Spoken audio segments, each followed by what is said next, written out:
미국 항공모함이 중동으로 갔습니다. 그런데 한 가지 질문이 생깁니다. 그럼 우리 옆바다는 누가 지키고 있을까요? 이 질문 하나가 오늘 이야기의 시작입니다. 지금 세계 뉴스를 보면 중동 얘기로 가득합니다. 이란, 이스라엘, 미국 항공모함이 움직이고 미사일 방어 시스템이 올라갑니다. 뉴스를 틀어보면 거기서 거기 같아 보이죠?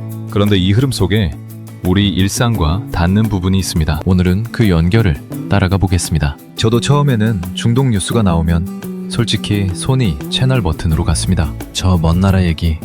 나는 오늘 저녁 밥이나 잘 먹으면 되지 싶었죠. 그런데 생각해보면 그게 아닙니다. 우리가 쓰는 기름이 어디서 오는지, 마트 물건값이 왜 갑자기 오르는지, 그 출발점이 바로 저기 있습니다. 오늘 그 연결고리를 함께 따라가 보겠습니다. 먼저 중동부터 짚겠습니다. 이란이라는 나라가 있습니다.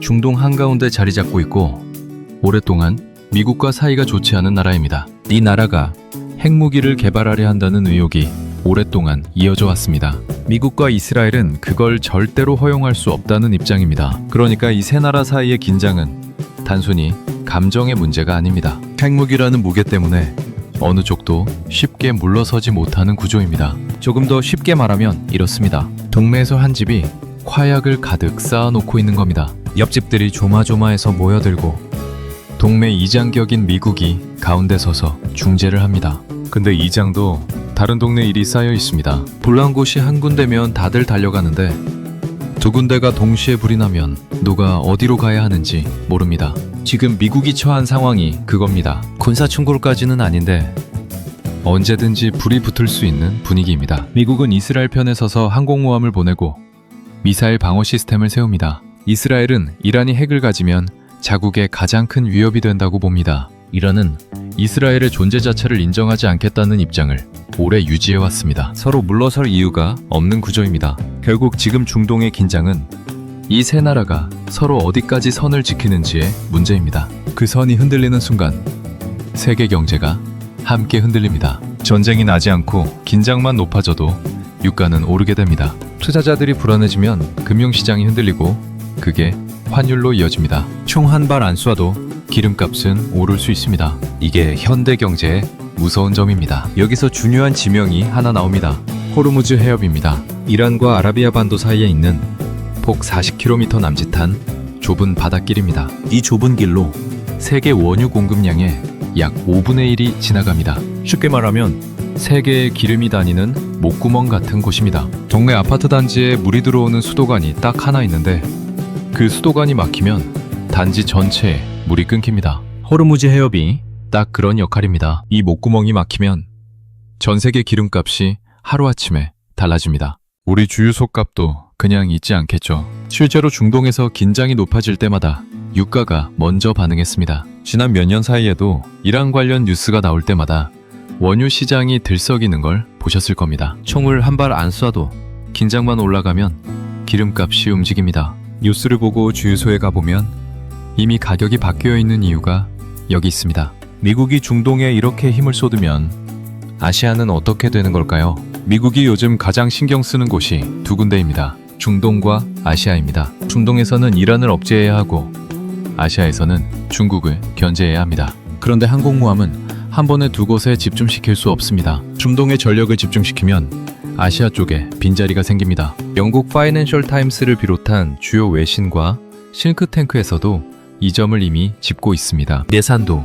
군인도, 배도 한정되어 있습니다. 이게 지금 미국의 현실입니다. 이런 흐름을 가장 주의 깊게 보고 있는 나라가 있습니다. 중국입니다. 중국 입장에서는 이 상황이 위기인 동시에 기회일 수도 있습니다. 미국이 중동의 시선을 고정시켜야 하는 상황이 길어질수록 아시아에서 중국에 가해지는 압박은 상대적으로 약해질 수 있습니다. 그러면 중국으로서는 조금 더 숨을 쉴 공간이 생기는 겁니다. 그렇다고 중국이 당장 무언가를 한다는 뜻은 아닙니다. 아시아에서 군사 충돌이 벌어지면 중국 경제에도 직격탄이 됩니다. 투자자들이 빠져나가고 무역이 흔들립니다.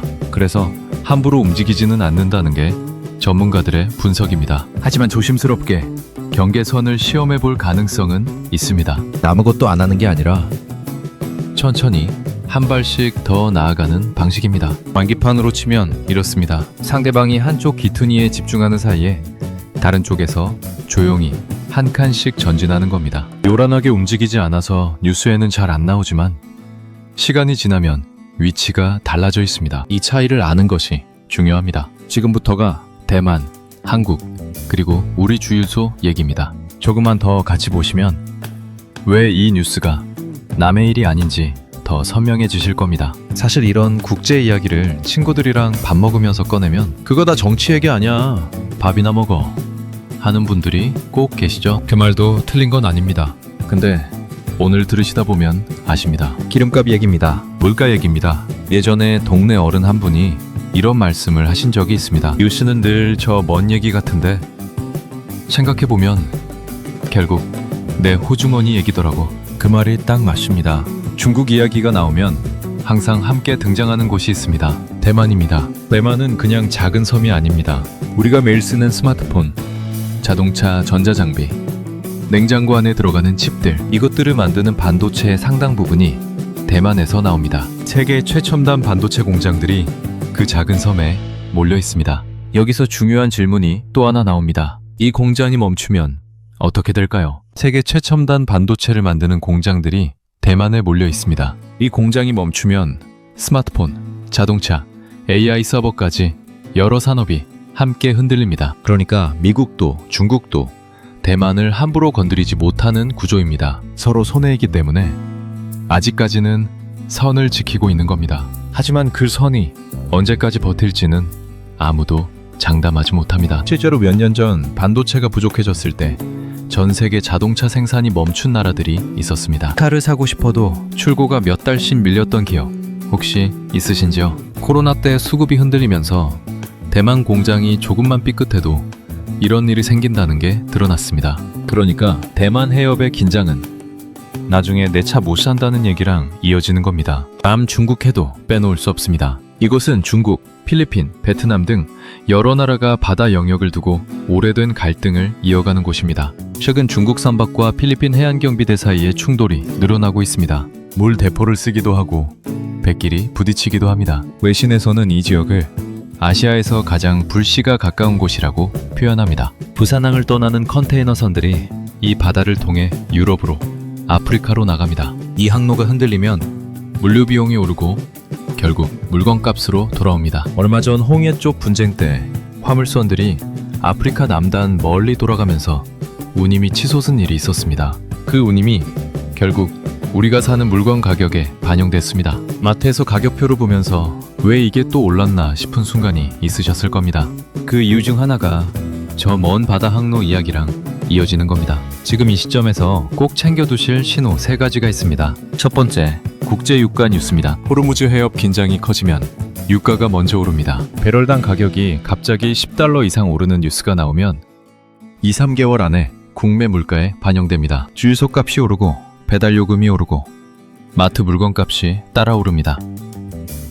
그 뉴스가 보이면 생활비 계획을 한번 다시 보시기 바랍니다. 두 번째, 대만 해협 뉴스입니다. 중국 군용기나 군함이 대만 인근을 지나갔다는 뉴스가 부쩍 잦아지는 시기가 있습니다.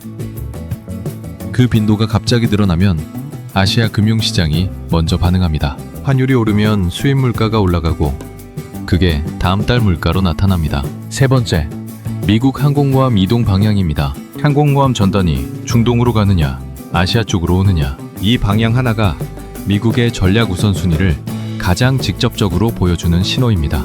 뉴스 앱에서 항공모함 이동, 이 4글자만 보셔도 됩니다. 어느 쪽이냐에 따라 2달 뒤 우리 주변 상황이 달라질 수 있습니다. 뉴스를 어렵게 이해하려 하지 말고 항공모함이 어느 쪽으로 갔는지부터 보십시오. 그게 중동이면 아시아 긴장 온도계를 한 번 더 확인하시고 유가와 환율이 같이 오르기 시작하면 그달 지출 계획을 조금 조정하시면 됩니다. 그게 지금 우리가 할 수 있는 가장 실용적인 준비입니다. 어디선가 총소리가 나면 우리 동네에 쌀값이 오른다던 옛말이 있죠. 지금도 그 말은 틀리지 않습니다. 다만 요즘은 총 대신 항공모함이고 쌀값 대신 기름값입니다. 그렇다면 한국은 이 판에서 어떤 위치에 있을까요? 한국만큼 이 상황에서 고민이 복잡한 나라도 드뭅니다. 안보는 미국에 기대고 있고 경제는 중국과 깊이 엮여 있습니다. 지방 경조사가 있는데 오래된 친구 집이랑 요즘 같이 일하는 사업 파트너 집이랑 날짜가 겹친 겁니다. 어느 쪽을 선택해도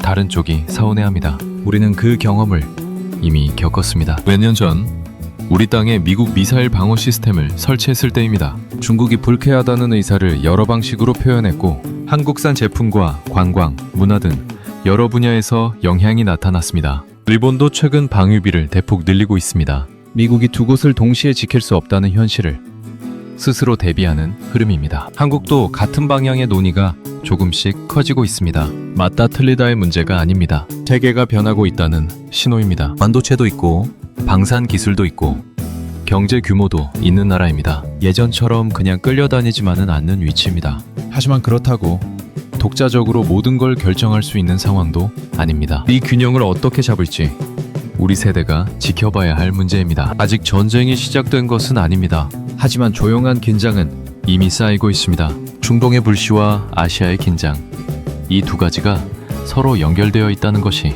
지금 세계 안보 전문가들이 가장 주목하는 흐름입니다. 오늘 말씀드린 신호 3가지 기억하시겠습니까? 항공모함이 중동으로 갔다는 뉴스가 나오면 아시아 긴장 온도계가 올라가는 시기입니다. 유가가 갑자기 뛰기 시작하면 2달 뒤 주유소 가격이 먼저 오르고 그 다음 마트가 따라옵니다. 환율이 갑자기 올라가면 수입 물가가 따라오고 물건값이 오릅니다. 뉴스를 어렵게 이해하려 하지 말고 항공모함이 어느 쪽으로 갔는지부터 보십시오. 그게 중동이면 아시아 긴장 온도계를 한 번 더 확인하시고 유가와 환율이 같이 오르기 시작하면 그달 지출 계획을 조금 조정하시면 됩니다. 겁먹을 필요는 없습니다.